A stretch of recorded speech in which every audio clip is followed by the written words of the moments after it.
Alors, je suis très, très contente d'accueillir aujourd'hui un de nos partenaires historiques.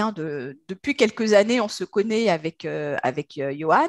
Donc, c'est Johan Zaouch, qui est directeur digital du groupe ProArchive. Et donc, alors, je ne vais pas rentrer dans les détails, moi, d'expliquer ce que fait ce groupe et cette belle entreprise. Je vais directement poser la première question à Johan, qui va bien sûr se présenter et nous présenter ce groupe, cette entreprise ProArchive.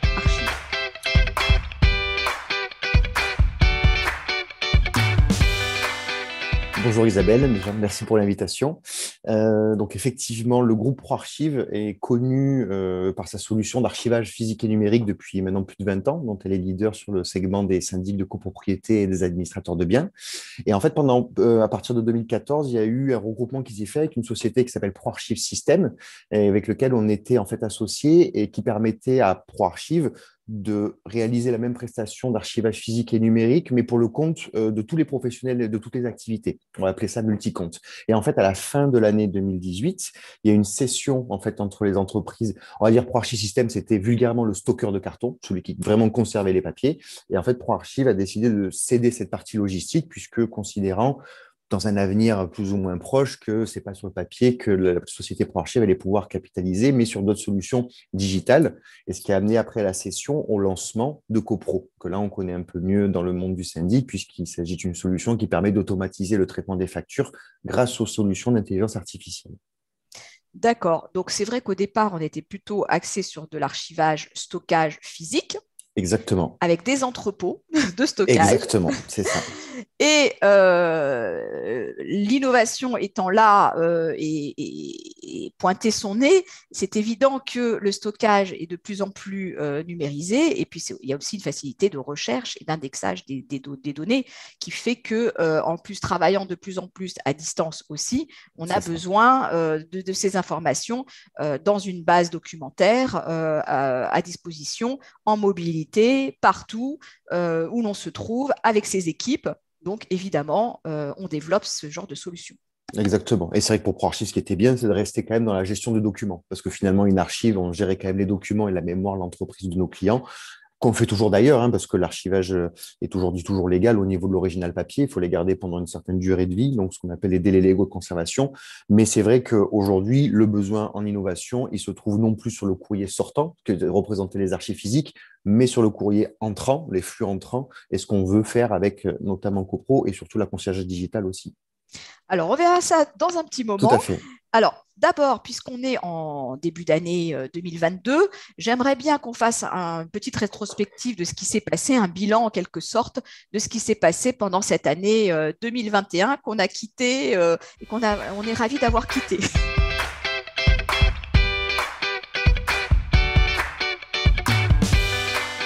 2021 pour nous a été riche en enseignements, déjà en clients bien sûr sur nos nouvelles solutions et notamment sur la conciergerie digitale. C'est vrai que gérer la totalité des courriers pour nos clients, ça a été un vrai challenge parce qu'on s'aperçoit que c'est quand même la mémoire de l'entreprise, c'est très important pour eux forcément. Donc le mettre à disposition, arriver à le traiter, à le classer de manière plus ou moins intuitive, ça a été vraiment nos gros challenges.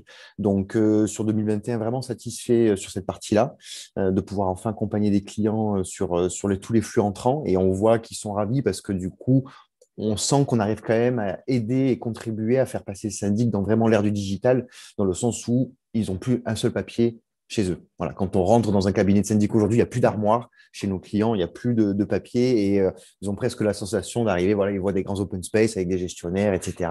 Mais il n'y a plus un papier qui traîne, tout se fait de manière digitale. Donc, on est assez fiers de rendre nos clients fiers d'être basculés sur cette stratégie-là. C'est ce que je retiendrai 2021. Ça, c'est très important parce qu'on voit qu'il y a une évolution dans les métiers et Oui. surtout dans les métiers du syndic de copropriété, avec l'arrivée aussi de start-up, de syndics digitalisés, je ne sais plus comment on appelle ça, le néo-syndic, comme on dit aujourd'hui. Et donc, il y avait quand même un énorme écart entre le syndic historique qu'on connaît et le nouveau syndic start-up avec plein d'outils, plein d'une plateforme et des tas de système intranet, extranet, etc. pour ses clients.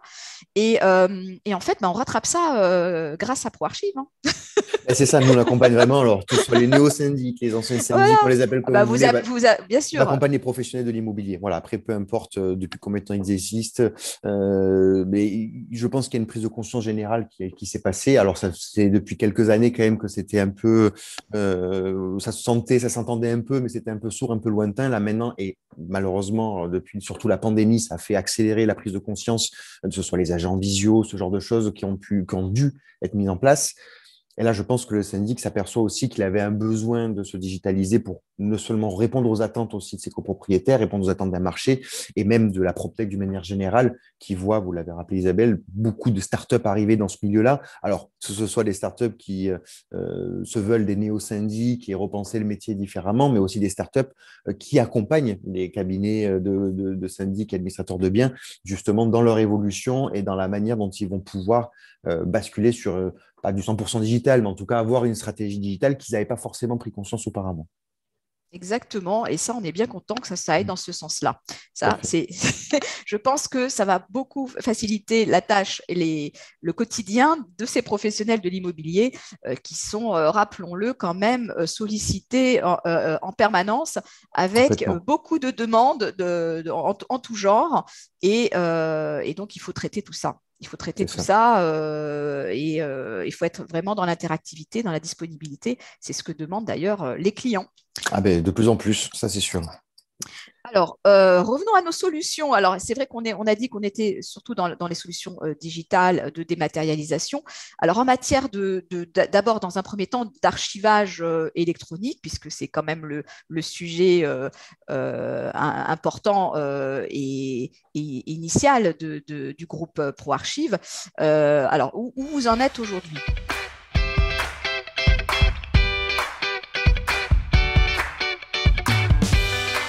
Voilà. Alors, sur l'archivage à la fois physique et parce qu'il y a les deux. C'est vrai qu'on Oui. s'aperçoit qu'il y a vraiment cet archivage physique où il y a un besoin, notamment quand il y a un gain ou une perte d'un mandat hein, qu'on doit transférer au successeur. Donc, on voit qu'il y a en tout cas le sujet de la transmission des archives qui devient aussi important parce que qu'elles soient à la fois physiques ou qu'elles soient numériques, il y a un besoin de transmettre, bien sûr, au syndic, pardon, au pass syndic, comme on l'appelle, tous les documents pour qu'ils puissent reprendre la copropriété correctement. Donc, nous, en fait, l'enjeu de ProArchive dès le départ, ça a été ça, de bien garder les documents des syndics pour qu'en cas de transfert et bien sûr en cas de besoin pour gérer la copropriété, sans une bonne archivage documentaire, que ce soit physique ou électronique, il ne peut pas y avoir de bonne gestion de la copropriété, ou en tout cas elle est mise à péril parce qu'il n'y a pas suffisamment les éléments et les documents nécessaires à sa bonne gestion. Donc ça, c'est la première mission de ProArchive.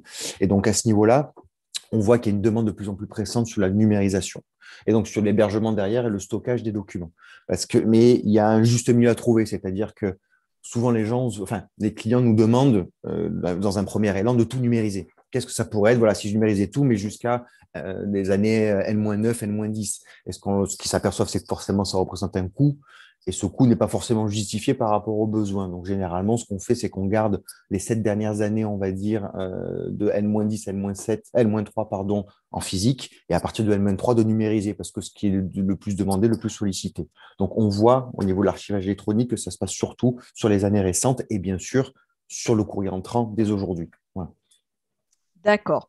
Donc justement, courrier entrant, donc ça nécessitait peut-être de travailler plus précisément ce besoin. Et donc vous avez développé une solution. Alors là, je pense que c'est plutôt récent de conciergerie digitale.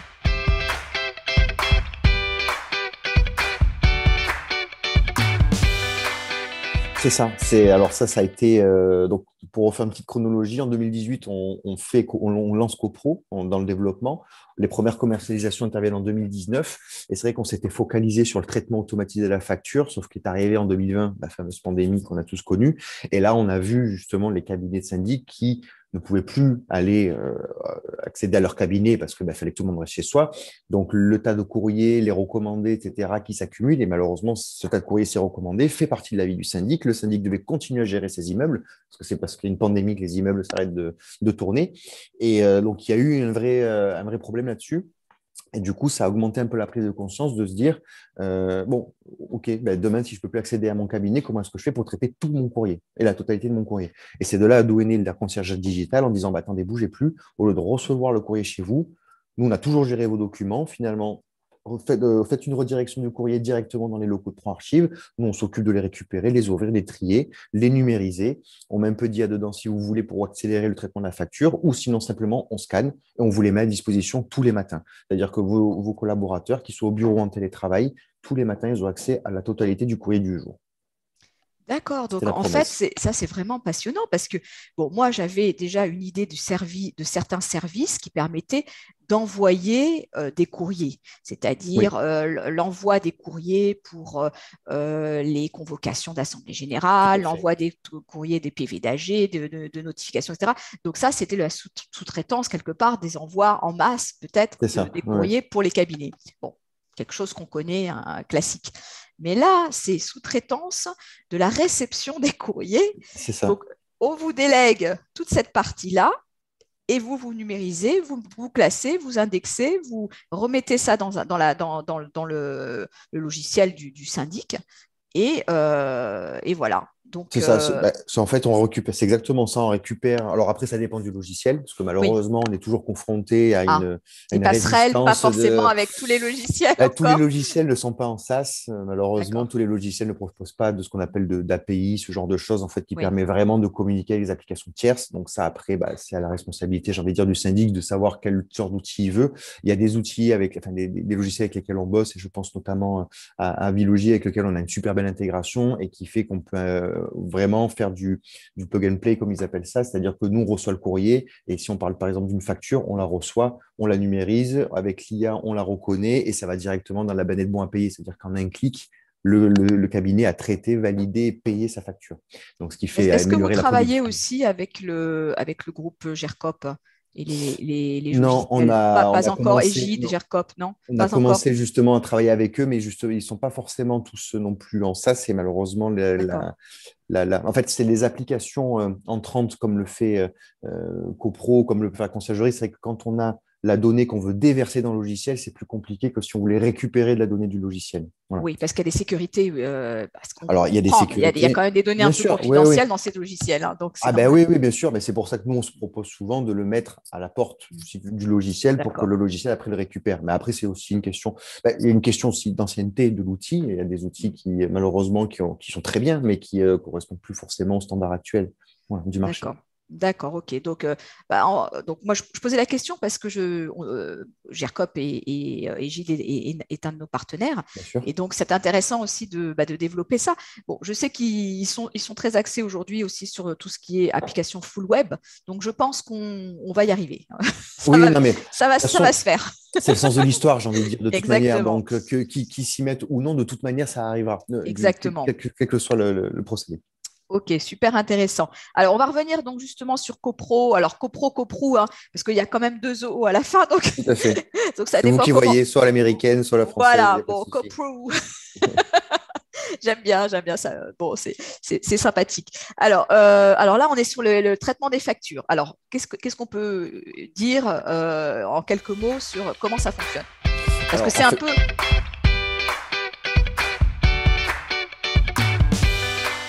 l'enjeu, ça a été, en fait, ça a été une- on a créé un club utilisateur en 2018 avec une quinzaine de cabinets répartis moitié en région parisienne, moitié en province.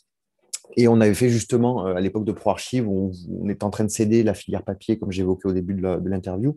Et on s'est dit, voilà, c'est quoi demain le métier de ProArchive? Qu'est-ce que c'est la nouvelle solution qu'on aimerait mettre en place? Et quand on a pris ces cabinets, on leur a dit, c'est quoi votre point de douleur principal dans votre gestion documentaire? On ne voulait pas s'éloigner de l'ADN de ProArchive, qui était de la gestion des documents. Et à l'unanimité, ils nous ont répondu le traitement de la facture. C'est répétitif, c'est chronophage, ça n'a aucune valeur ajoutée auprès du copropriétaire et pourtant c'est indispensable à la bonne tenue et la bonne gestion d'une copropriété. Donc si vous trouvez une solution, on va dire avec suffisamment intelligente pour qu'on puisse de plus traiter 80% des factures, parce qu'il ne faut pas arriver, on ne peut pas faire 100%, on est preneur. Donc, on a fait une étude de marché, on s'est aperçu que la grande majorité des solutions qui étaient proposées, notamment par les éditeurs, c'était des masques de saisie. C'est-à-dire qu'on prenait en fait une photo et on mettait des petits rectangles. Là, je veux la date, ça c'est le montant, ça c'est le numéro de facture, etc. Et on validait ce masque-là et ça pouvait devenir efficace, mais pas intelligent dans le sens où si le scan était un peu de travers ou si le fournisseur changeait son format de facture, il fallait recommencer toute l'opération à zéro. Donc, nous, on s'est dit, on a regardé et on s'est dit, bah, tiens, il existe des solutions à partir d'intelligence artificielle où on pourrait, en fait, analyser les factures, quel que soit le format de facture, peu importe si le scan est de travers ou si le fournisseur change, c'est-à-dire dans une date. Et en fait, on a appris, grâce à l'IA, on leur a expliqué, voilà, bah, une date, ça peut être 2 chiffres, un slash 2 chiffres, un slash 4 chiffres, ou 2 chiffres, un petit tiret, 3 lettres, un petit tiret, 4 chiffres. En fait, c'est toutes les manières possibles de reconnaître une date, puis un numéro de facture, puis un fournisseur. Et comme ça, l'IA, en fait, a appris de 2018 jusqu'à peu près, oui, pendant une grosse année, on lui a fait apprendre. Et maintenant, elle continue bien sûr d'apprendre avec nos clients et avec toutes les factures qu'elle reçoit. Donc D'accord. ça a été vraiment l'automatisation du traitement. Et elle reconnaît une dizaine de champs, dont la D'accord. copropriété, fournisseur, etc. Donc, ça a pris peut-être une année pour l'apprentissage de Ah oui, l'outil, d'investissement de temps. Ouais. l'investissement de temps.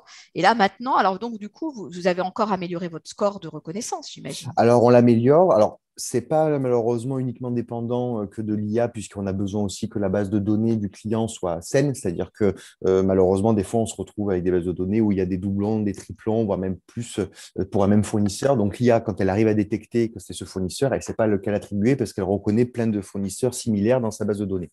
Donc, à part ça, qui nous fait un petit peu défaut et des fois des copropriétés qui sont, on a des clients qui ont beaucoup de copropriétés dans la même rue. Donc, c'est vrai que des fois, pour les bis, les terres, voilà, des fois, elles ne sont Ah pas oui. trop affectées. Donc, mais globalement, oui, on a réussi à bien augmenter les scores et une nouvelle fois à réduire de 80% minimum finalement les traitements des factures. Et après, on arrive sur quelques exceptions. Et après, bah, ce qu'il faut, c'est continuer à investir et lui apprendre, bah, voilà, attention, ça. Après, il y aura toujours des exceptions que seul, j'ai envie de dire, un humain sera à mesure de reconnaître. Mais si déjà on arrive à enlever 80% du job, ça sera mission accomplie pour nous. Alors aujourd'hui, donc vos clients, c'est toutes sortes de cabinets, petits, Oui, gros, tout. euh, et, euh, et donc ça se développe auprès des syndics. Ça, c'est quelque chose vraiment qui les intéresse et vous avez de plus en plus de clients. On a de plus en plus de clients, de plus en plus de demandes. Oui, oui, tout à fait. Et puis, ce qui est assez frappant, c'est que nous, on imaginait au début surtout séduire des plus petits cabinets. Mhm. En réalité, dès que la solution est sortie, ce sont des très gros qui sont venus nous voir. Ah, Et là, aujourd'hui, voilà. Et là, aujourd'hui, on revient sur ce qu'on voulait, enfin, sur ce qu'on voulait, sur ce qu'on imaginait, qui sont en fait des structures qui se lancent ou des petits cabinets justement qui n'ont pas beaucoup de personnel et qui n'ont pas forcément envie ou qui ont des difficultés aussi d'embauche sur de la mhm. comptabilité pure et qui veulent vraiment, et c'est la volonté de CoPro, même la conciergerie, c'est d'être un assistant en fait de saisie des factures. Et comme ça, au moins, tout se fait de manière automatisée pour eux. Et ils peuvent continuer à grossir sans spécialement embaucher. Mais ce qui est valable pour une petite structure, forcément, est valable à une échelle démultipliée pour une grosse structure. D'accord. Et est-ce que vous n'aviez pas peut-être eu l'idée aussi de vous associer avec un logiciel comptable, hein, et de produire et de proposer la globalité finalement du besoin? Ah bah ça, alors c'est vrai que le logiciel comptable, c'est quand même un métier à part. D'accord. Donc nous, ce qu'on pensait et ce qu'on a pensé naïvement en 2018, c'est d'arriver en disant, bah, on a une super solution qu'on s'est embêté à faire et qui marche plutôt bien. Et on s'est dit, bah, tiens, les logiciels vont être contents d'avoir ça et de pouvoir le plugger. Bon, ça a été une erreur stratégique de notre part en se disant, ben non, pas du tout. Et on comprend, hein, les logiciels, c'est aussi depuis des années qu'ils sont là, ils voient un nouvel acteur, ils se disent, bon, voilà, ne marchez pas non plus sur mes plates-bandes. Donc après, on s'est posé effectivement la question de se dire, est-ce qu'il faudrait aller là-dessus? Nous, aujourd'hui, on veut vraiment être un facilitateur de vie pour les syndics. Donc, ce n'est pas la question actuelle de savoir si on va basculer sur un logiciel ou pas. Mais c'est vrai que ça fait réfléchir quand on voit la situation du marché comme elle est. Tout à fait. D'accord. Bon, alors bon, bah, peut-être qu'on va parler de 2022 maintenant. Parce que Oui, ça c'est démarre, déjà. mais ça démarre Oui. sur les chapeaux de roue, il faut. Hein. Donc, alors, qu'est-ce qui va se passer en 2022? Est-ce qu'il y a des projets à venir? Est-ce que vous avez réfléchi déjà à des nouveautés, des solutions que vous allez développer? Bah, moi, j'aimerais bien en savoir un peu plus.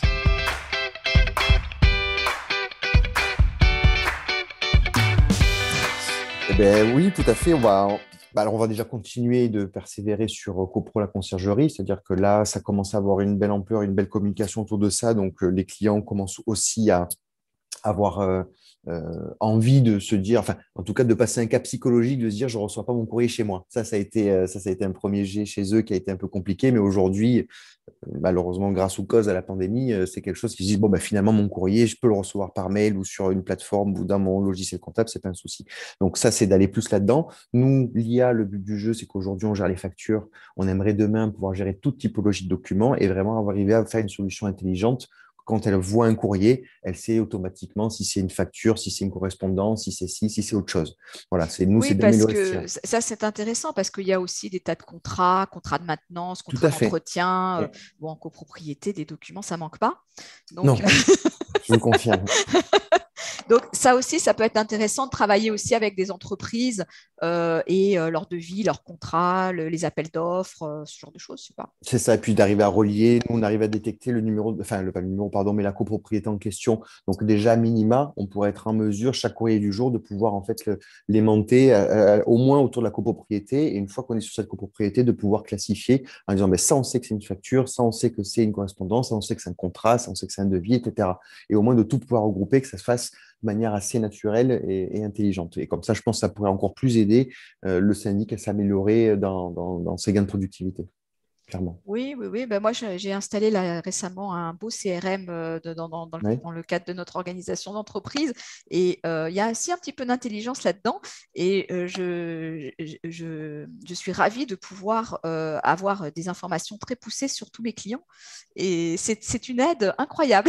Ah ben nous c'est comme le CRM mais en back office, on Voilà, veut c'est aider un à peu l'entrée. ça, mais bon, Non mais c'est vrai que c'est l'esprit. orienté métier, quoi. C'est Voilà. ça, orienter vraiment métier. Voilà, on laisse les logiciels CRM faire leur commerce, on laisse les gestionnaires faire Oui, leur bien commerce, les sûr. cabinets, pas de souci. Mais je pense que vraiment d'aider sur ces tâches back-office qui sont Mhm. vraiment, une nouvelle fois, un chronophage répétitif, pas valorisable et qui embête tout le monde. C'est-à-dire que d'ouvrir le courrier, de le scanner, de le mettre dans la GED qu'on a ou dans le logiciel, c'est un peu barbant. Et pourtant, il faut le faire parce que c'est grâce à ces documents qu'on peut faire vivre la copropriété et qu'on peut gérer un cabinet de syndic correctement. Donc, c'est sur ça vraiment qu'on veut aider nos clients. Bon, Johan, peut-être encore un petit mot de conclusion ou est-ce qu'on a fait le tour de la question? Est-ce que j'ai oublié un sujet? Je ne Non, sais je pas. pense Il n'y a pas. pas Je de... pense Non, qu'on a. Non, là, ça me vient pas. Donc, ça veut dire que je pense qu'on a été complet, qu'on on avait a fait le fait le tour. tour. Bah, Oui, super. tout à fait. Bon, bah, donc, bah, Johan, merci. Donc, Mais j'espère qu'on merci va se Isabelle, une revoir nouvelle fois. très, très vite bientôt. Oui, en présentiel, Et ce serait bien. en présentiel, bah, ça, tout le monde le souhaite, hein, Oui, évidemment. Dans les pages de mon immeuble, ça, c'est sûr. ça c'est sûr. Après, pour d'autres questions, peut-être en mode expert, allô l'expert et autres. Et puis, dès que vous avez une actualité, ben, On voilà, n'hésite pas. faut nous la relayer hein, et on va en parler dans monimmeuble.com. Ah ben, avec grand plaisir. Il n'y a pas de Voilà. souci. Merci, Johan. Merci Isabelle.